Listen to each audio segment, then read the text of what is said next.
It's my joy to introduce you to our co-presenting partner, Par Nyberger, who's the artistic director of the World Music Institute. And a special thanks to the Organisation Internationale de la Francophonie. Tonight's concert actually launches this very important month. So here's Par to tell you a few words about the pre-talk tonight. Thank you. Hello, good evening, everyone. As Lily mentioned, I'm Par Nyberger with World Music Institute, and we're very happy to be co-presenting tonight's concert. Tonight, before the concert, we're going to have a pre-talk with the artists Ballaké Sissoko and Vincent Ségal, with band in Eyre from Afropop Worldwide. So without further ado, we'd like to introduce to the stage Ballaké Sissoko, Vincent Ségal, and band in Eyre from Afropop Worldwide. Thank you.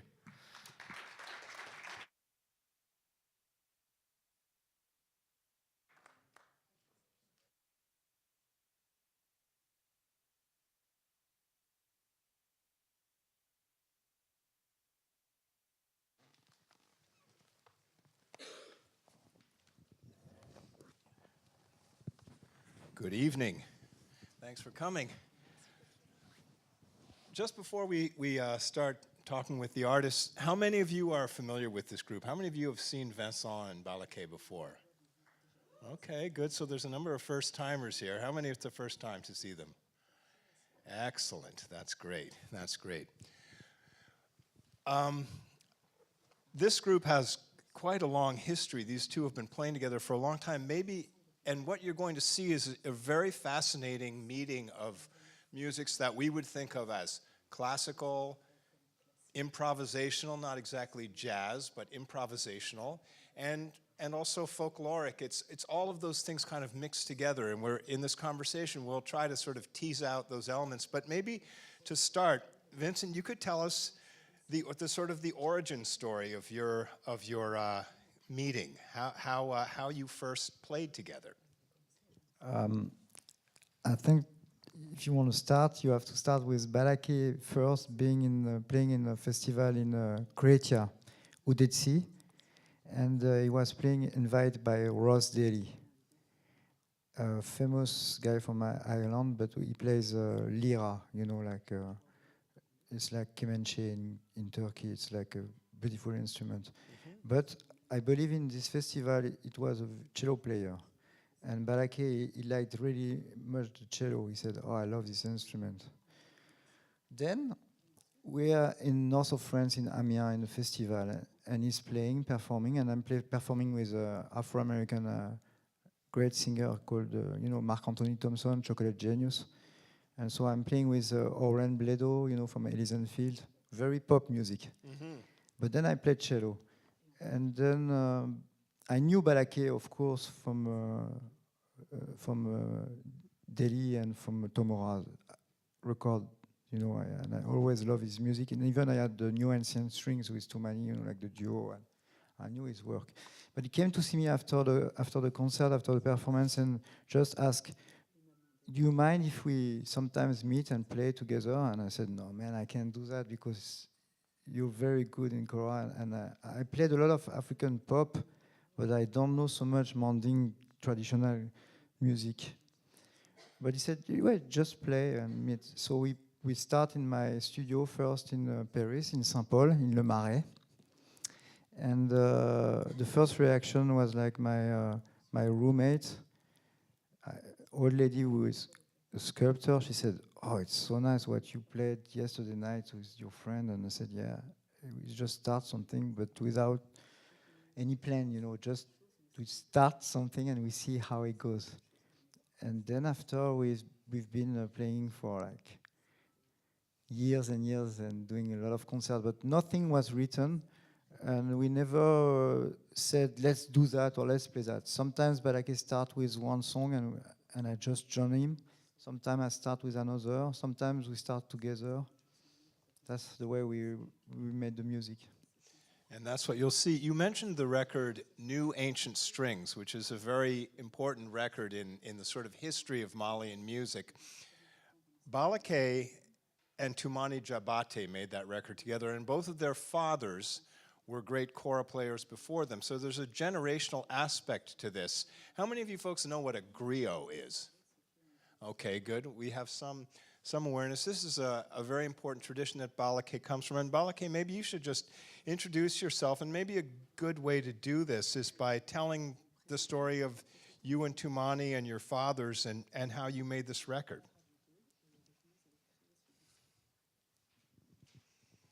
Bonsoir. Good evening. Et ça fait plaisir de partager ces beaux moments avec vous. And it's so nice to share this wonderful moment with you. Mais ça fait du bien aussi pour avant le concert de discuter avec les gens. C'est it- la première pour moi, mais c'est bien aussi. And it's also nice to be able to have a talk before the concerts. It's a first, but it is nice. Et puis moi, je viens dans une famille de Djeli. So I come from a family of Djeli. Dans notre maison, donc il n'y a pas une obligation de dire faire la musique. So in our home, there is not so much an obligation to make music. On s'est grandi avec. You kind of grow with it. Et puis on peut dire, on dit maître, mais nous on n'a pas de maître parce que et nos papas ils jouent, nous on regarde, donc il n'y a pas une obligation de dire faire-le. So the word master is used, but there's not so much a master because our father plays and then we observe and it goes from there. Et puis c'est ça qui fait, on a une bonne oreille musicale parce qu'on l'apprend en passant. And that's why we develop such a good musical ear, because we kind of develop it in passing. Et puis nos papas et nous, la différence, And so the difference between our fathers and ourselves on peut dire c'est eux, on peut leur appeler Djeli is that we can call them Djili, à l'époque parce qu'on peut dire ce sont des nomades. Chaque 3 mois, ils préparent le voyage pour faire partager avec les différentes personnes because this is the nomadic community. Every 3 months, they're preparing their travel to then share with the different nomadic communities that create. Pas nomades. Ils vont à peu près. ils vont dans les villages. Eux, ils Oh, voyagent. so sorry. Voilà. So there's a nomadic community, and then every 3 months they prepare their travel to go through different locations and share. Voilà, donc du coup, là c'était le moment aussi qui était magnifique. So then you had this magnificent moment, Pour nous, c'est autre chose. and for us it really signifies something very different, Voilà, parce qu'on est les fils des griots, because we are the sons of the griot, mais il y en a, il dit, là je suis griot et je suis fils des griots, moi aussi là je suis griot. Bon, pour moi c'est différent. but some say, so I am the son of a griot, the child of a griot, I am a griot myself, but for me it was a bit different.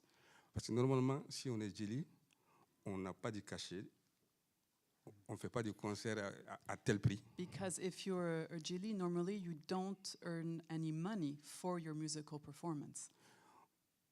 On peut demander quelqu'un, même si tu as un milliardaire, ben quelqu'un qui a 0 francs.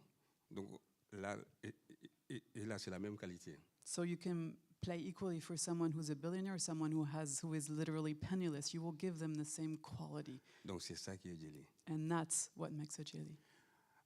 S'il y a un conflit entre l'un ou l'autre, entre les peuples, If there's a conflict between someone, if there's a conflict amongst people, amongst il communities, intervient that person intervenes donc pour amener la paix. to help bring peace. Voilà. Wonderful, thank you. Thank you. So, one of the things that's important to understand, he used the word jelly and griot. This jelly is the Mande word for a griot, so those are said effectively the same thing. But the generational aspect is very important. Ballaké made the point that you don't get paid for your performances, and yet, because it's this combination of musical virtuosity, knowledge of history, and this ability to negotiate and be a counselor within communities, these artists are very, very often well rewarded, though they are not paid as such. It's a subtle distinction. But I want to talk about the music itself, because I mentioned that it's kind of a combination between classical, improvisational, and folkloric music. And what you're going to hear tonight there will be pieces that they've created together, but also traditional pieces that they're interpreting. And I'd love to hear each of you talk about the element of the performance that is a fixed thing, it's a little bit like the jazz repertoire where everyone will play a song their own way and put themselves into it, but there is a basis that is shared. So talk about the part of it that is set, that is shared, and the part of it that you create in the moment.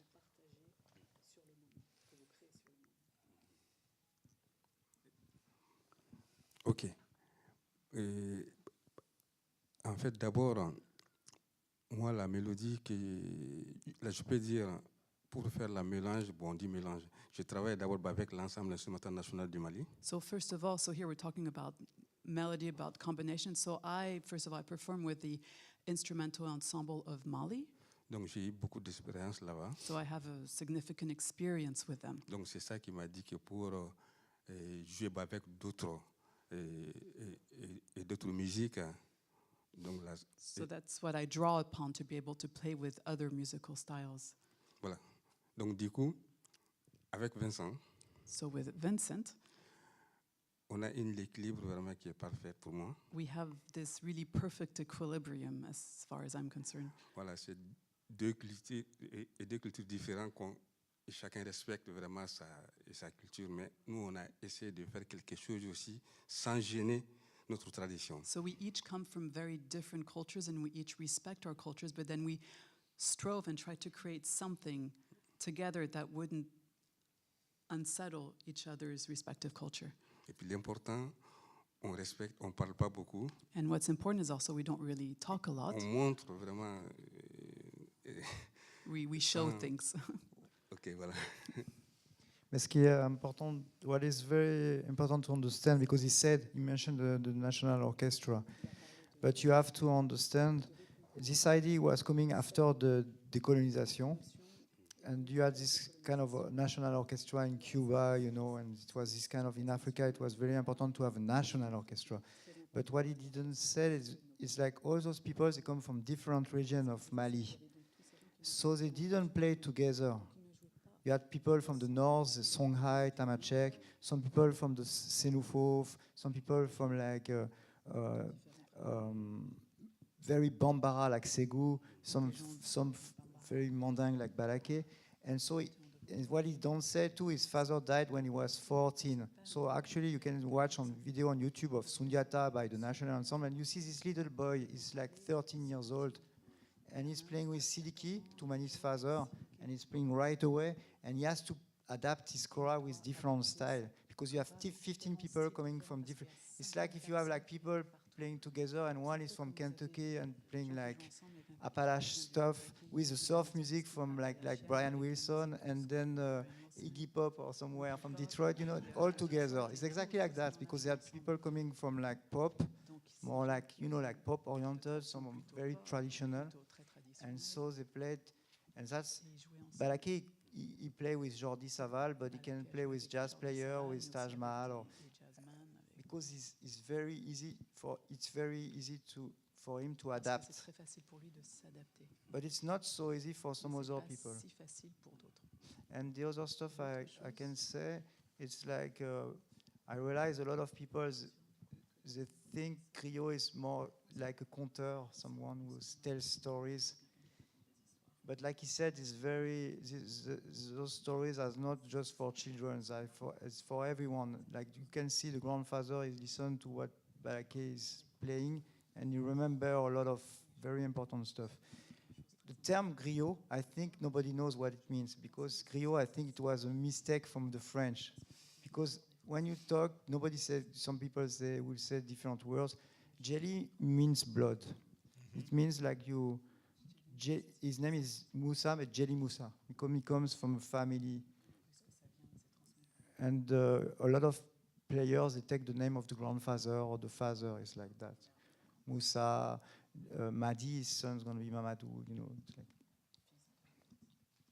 But like said Ballaké about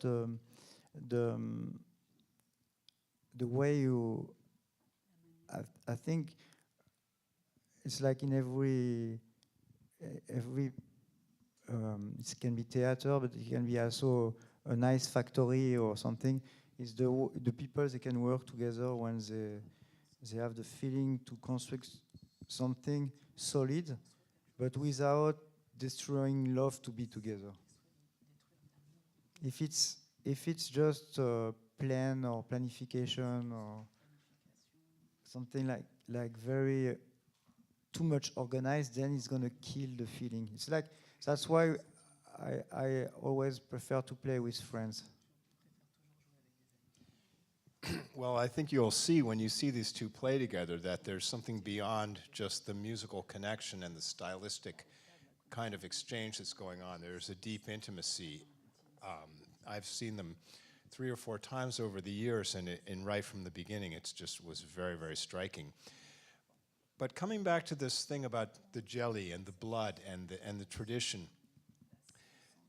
and you know, Vincent was talking a little bit about the different ethnic groups of Mali. I mean, there are many different ethnic groups, and one of the things that a griot has to do is he has to know history, has to know the stories of families, has to have a deep knowledge. And griots really, or jelly, more properly, have been a really important, they've played an important role in keeping Mali and some of the other neighboring countries where this tradition exists together, and keeping lines of communication open between families, between ethnic groups, between regions, even though they have their differences. And I think this is one of the reasons that the music survives so well. But another reason is, as they were both saying, so much of the learning happens through listening and observing. And so you have to be very good at being very sensitive and translating what you're hearing and seeing onto your instrument. And this is analogous a little bit to what a great jazz player has to be able to do, or some of the more elaborate forms of folk music where nothing is written down. It's all, and there isn't a formal method of teaching. It's about listening, and it's about being sensitive. And I think that's so much of what you see and what allows for this communication to happen. But Vincent, I'd love you to talk a little bit about, we were talking a little bit earlier about classical music and about how, if you really know the history of classical music, you know that it wasn't always as codified and written down and sort of structured and rigid as it is now. There used to be a lot more interchange and improvisation in it. So in a way, what these guys are getting at is actually something older about our own Western classical music that lets them connect. I wonder what you have to say about that. What is interesting too, it's like recently, because of John Elliott Gardiner's book, I've been into the Bach family story, and also the Couperin. I'm into the Couperin family because all the Couperins, they come from a small village in France, very close to Paris. But how come those musicians played so well, just coming from a little village, and why this village and not another? Because you had Couperin, but you had also Forqueray, and Forqueray was like famous violist like Marin Marais, you know, like viol de gambe, great. So in Bach, you don't know a lot of stuff about Bach, but what you know, and it's very close to jelly. Every time I was reading like the John Elliott Gardiner's book, I realized how close. It's very close in terms of like the power of the family. It's like already in Bach family, you had the uncle and the father, and they're like, you have to go in this city and you have to play here because you be the greatest musician there, and they write letters and they try to push a bit because it's like it's dynastic in a way. Also, like said Ballaké, you don't learn music like we learn today. I see a lot of children, they ask a guitar for Christmas and they've got the guitar straight away, and 2 months after the guitar is with a spider, you know, like, I don't know how you say, net. Web. Yeah. Web, Yeah, yes. like the web. So it's very global. When you have the money and you have the instrument easy, then you don't play. But at the time of Bach, you, like you said, you listen, you watch. And I've seen a lot of children in Bamako. When we are playing, they're like that. They're not like playing with video games or whatever. They're like watching him. And you know, one time he's not going to be here, and the kid's going to jump on the kora and he's watching, because if someone see him touching the kora, it's going to be tough. So he's playing, and you see the little girls coming, and they're like, wow, he's super good. And then you have this rumor, this kid looks very good. And it's how it raised, because I know many stories, even like you come back from Nigeria, I know the same, like I know the bass player is sick, and then you see one guy, he was always at the venue, the bar, every day he's watching, and then he takes the bass and he plays. And he never practiced the bass because it's so hard that, and in the classical way, before it was like that, because to get a violin and to get an organ, it was so hard. So you had no lesson, in the music school you learn just how to sing, like in India. You had choir with poor people, very tough school, a lot of fight, like troublemakers, and then they see one guy is very good. Okay, take the instrument, and then he plays, and then he keep the instrument. It's like it's not like easy, and I had my teacher, and I love my teacher for he's dead, and he's like my father. It's another way, but it's totally different. And I think before the classical system was more like in Africa. It wasn't like all those guys, they could repair, like me, if my cello is destroyed, I'm like, I need a violin maker as soon as possible. But before, all the players like Paganini, they could touch the violin and repair by themselves, change the string, make the strings. Ballaké can make a kora if he wants. He doesn't do, but he can. But his father could make the strings with guts. Excellent. Such a powerful idea. Ballaké, do you want to add anything to that? I think everything has been said.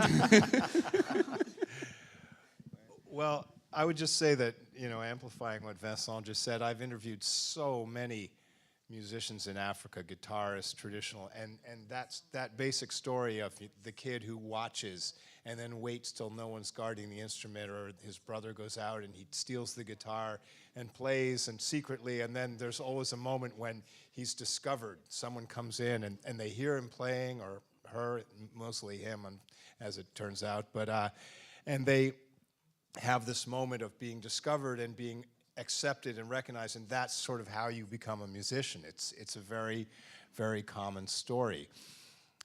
But I also just want to talk about how the music changes through generations. I mean, right now we're in a period of dramatic change. I mean, you mentioned Siddiqui, the son of Toumani Diabaté, who plays the kora beautifully.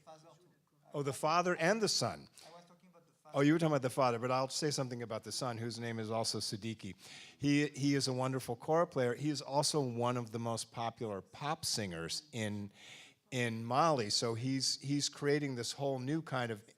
There's this way in which each generation, while they continue the tradition, they also challenge some of the expectations and conventions of the previous generation.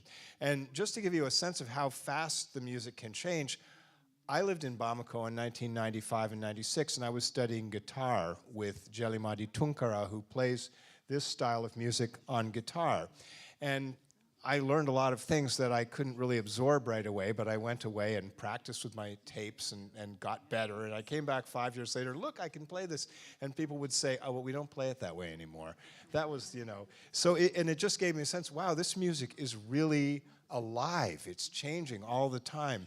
And I'd love to hear, Ballaké, because you have such direct experience of this, coming from these generations, what is that generational conversation like? And what does it take to be to have the courage to do things that maybe your father wouldn't have done, like playing with Vincent, for example? Oui, en fait, là c'est normal parce que nous, nos papas, So our fathers, voilà, et leur technique avec nos techniques, donc il y a une différence. so there's a difference between the techniques of our fathers and our own techniques, Parce que eux, ils jouent avec les doigts, because they play with their fingertips. nous, on utilise les deux. Les Les deux. l'ongle et puis le Oh, doigt. whereas we play with both the fingertip and the nail tip. Donc on fait beaucoup des allers-retours et ils font pas ça. So we do a lot of back and forth, and that's something that they don't do. Donc, nos enfants aussi, et ils ont trouvé aussi une autre technique qui est And très bien aussi. our own children, they also came up with their own technique, which is also quite good. Et puis, ce qui est important, il fait la mode, mais il garde aussi les traditions. And what is also important is that they're kind of creating new styles, new fashions, but they're also safekeepers of tradition. Voilà. Donc, c'est ça aussi. Ben, c'est normal, peut-être. Là, il y a beaucoup d'évolution. So there was a lot of evolution, which is Voilà. normal. Il s'agit qu'ils trouvent un bon encadrement. And it's also about finding a good structure, a good framework within which to work. Voilà, tellement ils ont très fort.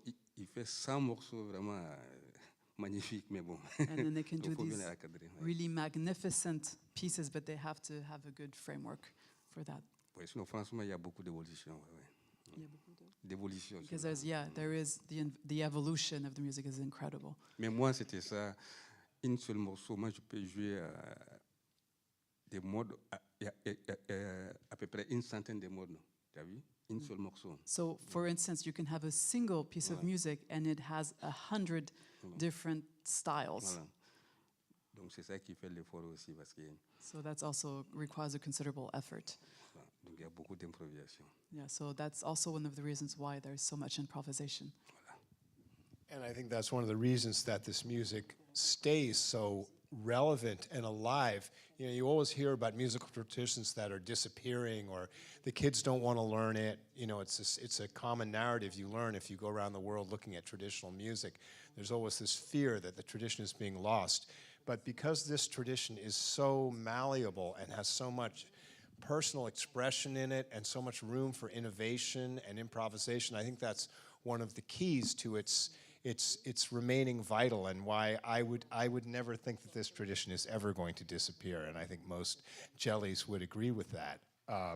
Vincent, you anything to say about that? Yeah, I agree, because when I went into traditional Mandingo style, I was wondering where everything's come from, like trying to get in the history of every piece, But then I realized a lot of times, like you said, Jelly Madi Tungara, there is a lot of lines, a lot of people, they consider it as a big tradition and they go far away. And it's just a lick Jelly Madi Tungara played, and all the guitar players, they play the same because they like to play, it's like homage, like, how you say homage? Tribute. Homage, yeah, sure. Tribute to Jenny Madi Tunkara. So you see a lot of guitar players, they play a bit like Jenny Madi Tunkara, and then they change a little bit, but every music comes from Jenny Madi Tunkara. Some young people I know, they play some phrase and say, I play like Ballaké, I try to do exact. So it's, and if you listen in a big hall here or in London or in Paris, a lot of people are thinking